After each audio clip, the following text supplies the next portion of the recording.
He's the South Carolina head coach. He's Steve Spurrier back on the show. Coach, how are you? Hey, Dan. Good to be with you again. Hey, I threw out the first pitch at Wrigley Field. I don't know if you've ever had that opportunity. Here at South Carolina, when I first got here, which was 7 years ago, Coach Tanner had me come out and throw one out. So I threw one that was not a one-hopper. I think I got it to the catcher. How'd you do? Yeah, but you're a Heisman Trophy winner. You have a good arm. Well, I was actually a high school baseball pitcher, too, so hopefully I could still pitch it in there a little bit. But that was, that was 7 years ago. But that's always fun to do those things. How was your pitch? You know what? It was location, Coach. I was not trying to throw hard. Right. I'm trying to paint the corners. So the catcher caught it with no problems, right? I don't know about that. Okay. But, these guys get caught up in how hard they throw instead of the location. Location is everything. That's right. If you were looking at these quarterbacks now that go into the pros, now back when you were a high draft pick, that I guess they sort of expected you to ease into the position. Now the expectations are these guys have to come in and be great right away. We expect Luck, Robert Griffin III, even Tannehill to be guys who can make immediate impact. Too much pressure on that position? Well, it's just sort of the way they do it now. You're right. When I came out, I had no idea that the San Francisco 49ers were going to draft me. And I remember, of course, nothing was on TV back in the 60s there. And I had a local attorney there that sort of helped me out, and he said, San Francisco just drafted you. And I said, they got John Brody. He's got another 5, 6, 7 years in him. And so I go out there, and they said, we want you to sit behind Brody for about 5 years, and then we think you'll be ready. I said, 5 years, huh? So I guess I went and started playing golf most of the summer and not worried about playing. I don't know. But it is different nowadays, and certainly the players in college are more in a little bit of a pro-style offense. Not completely, but they know all they got to do is get with John Gruden, and, of course, he can teach them how to play, and he's pretty good at it. I like Coach Gruden. I like what he does with them. I don't know what you think when he sits them down and breaks down film with his quarterback camp there, but it seems like he's being honest with them. What do you think? Oh, he is. And, I enjoy watching every time he's with those quarterbacks. And they know he's getting on them a little bit, but in a nice way. And they can take it, and they know, hey, we all mess up when we're playing that position. Just don't mess up too much, and you'll be fine. But these kids run that spread offense, high school, those 7-on-7 leagues that they have, college, are they – I mean, they are ready. They're pro-ready for the most part with these offenses, aren't they?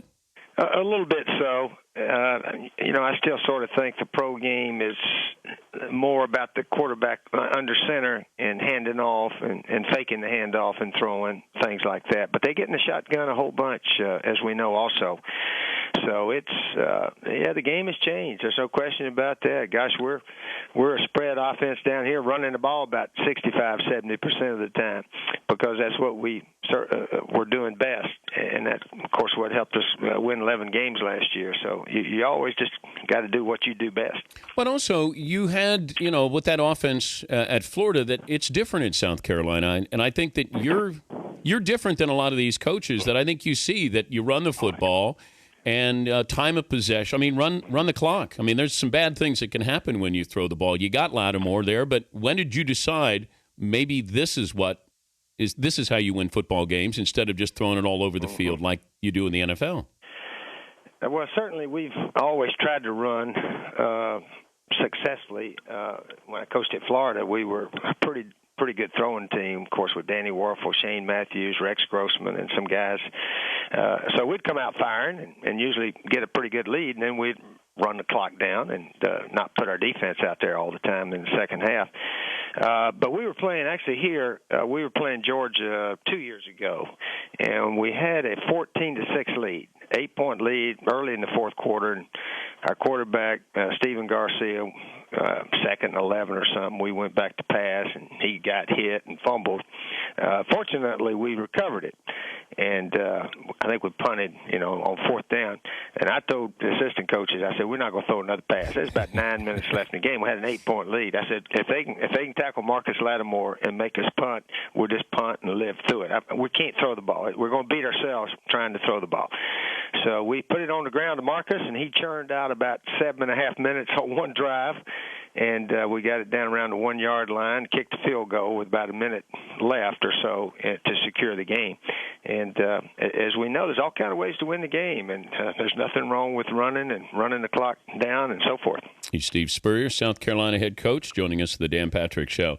You had comments recently. You mentioned Nick Saban being perhaps the best coach. I don't know if you meant that in the nation or in the conference, but thought does he need to go someplace else to prove his greatness? Oh, I did say that, and I did say he was the best in the conference, so I appreciate you saying that because, I just think that there's some schools. College football is not the most fair sport in the world, as we all know. Alabama and, Florida used to be. I mean, they used to be in the top 3 in the nation in recruiting. Alabama's still in the top 3 in the nation, recruiting almost every year. So they're going to have the best players, and it's tough to beat them. But you can beat them if you just outplay them on that day. So that's what you have to do. But he's always going to have really, really super players there, and of course, great tradition at Alabama. They know how to win and what it takes to win and all that. I think they've won 14 national championships. So I just mentioned that when he wins one, he's not doing anything for the first time. He's doing what they've done there. Certainly, it's a tremendous accomplishment. But sort of neat, I just sort of think it's neat when a coach goes somewhere that they haven't achieved too much, and he's able to build that program up near the top, and that's sort of what I like trying to do. We're not at the top yet, but we've made a little progress down here. But he's certainly maybe the best coach probably in the conference. I mean, he's a tremendous coach, but if he could win at a place like Ole Miss or somewhere like that, he would really be something. You mean like you did at Duke? Well, we won a little bit at Duke. No, that was incredible.